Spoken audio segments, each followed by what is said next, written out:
Olá a todos, meu nome é Rafael. Eu vou apresentar o trabalho que tem como tema Análise da integração intermodal do projeto Corredor de BRT Lapalipe de Salvador, Bahia. Atualmente, esse corredor encontra-se em implementação e os autores desse trabalho é o professor José Lázaro de Carvalho Santos e eu, engenheiro civil, Rafael Oliveira do Carmo. Bem, nós temos que Salvador, a cidade vem enfrentando ao longo dos últimos anos problemas de mobilidade proveniente das décadas passadas, onde se teve a priorização do transporte motorizado individual e o transporte público da cidade foi ficando em segundo plano. Como podemos ver nessa imagem na região do Iguatemi, é muito comum em alguns certos pontos da cidade essa formação de filas de ônibus para embarque e desembarque de passageiros, que fazem com que cada vez mais os usuários fiquem descontentes com o transporte público coletivo e tendem a migrar para o transporte motorizado individual.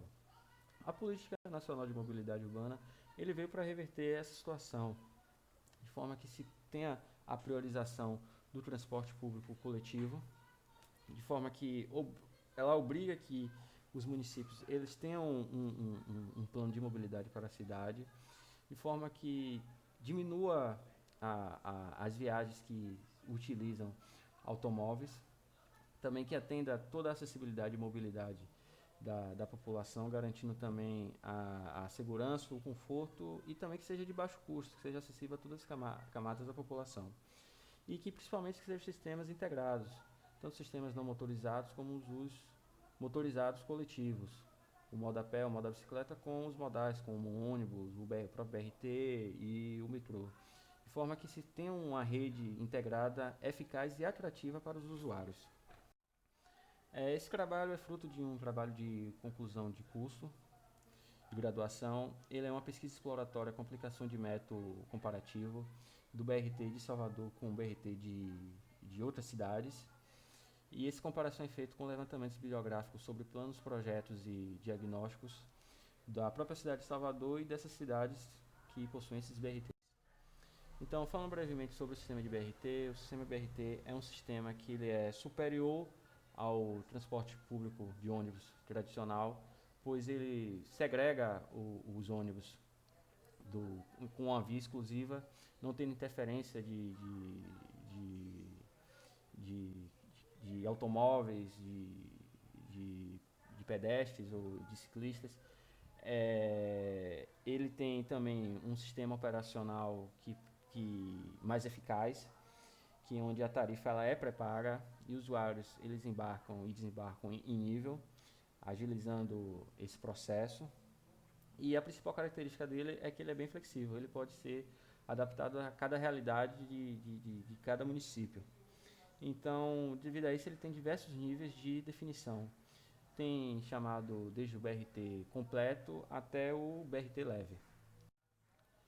Nós temos que os três sistemas de BRTs que foram pesquisados para efeito de comparação com o BRT de Salvador foi o BRT Transmilênio, o BRT de Bogotá, que ele contava inicialmente com 16,4 km, com 4 faixas por sentido, 2 para ônibus e 2 para tráfego misto.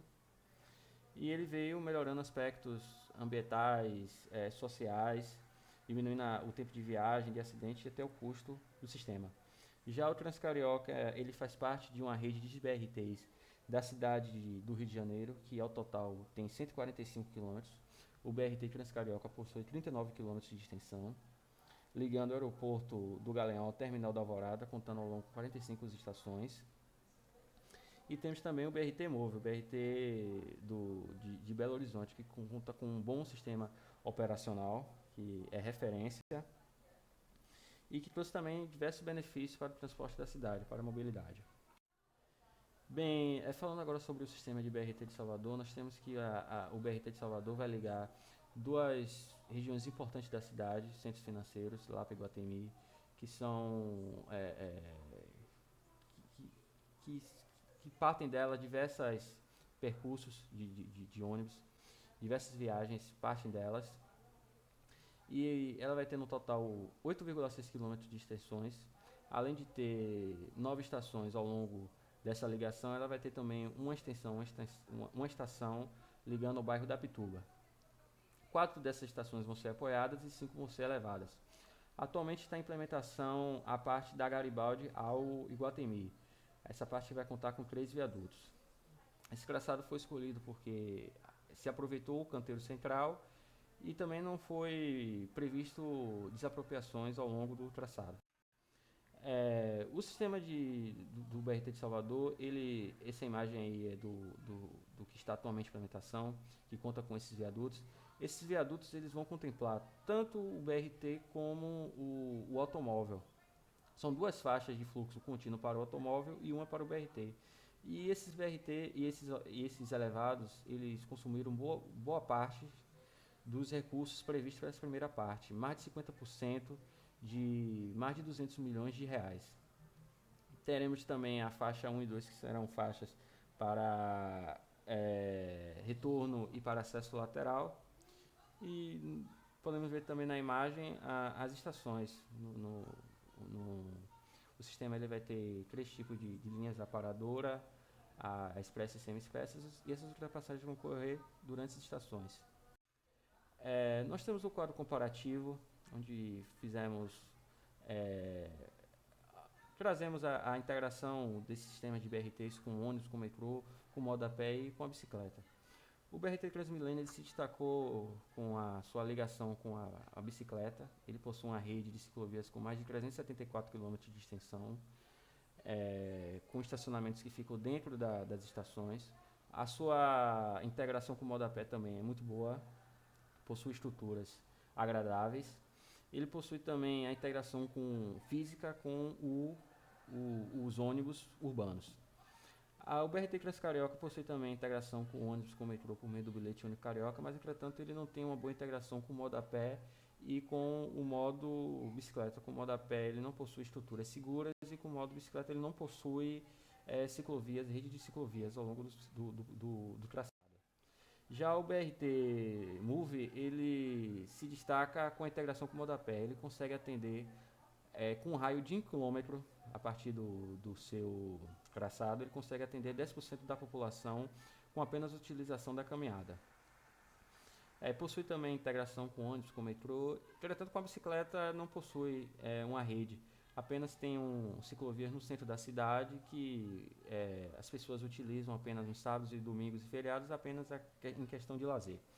Já o BRT de Salvador, com relação ao ônibus, ele prevê integração com o sistema, com linhas alimentadoras, que pode ajudar a resolver o problema que a Avenida CM tem de filas de ônibus em horários de pico.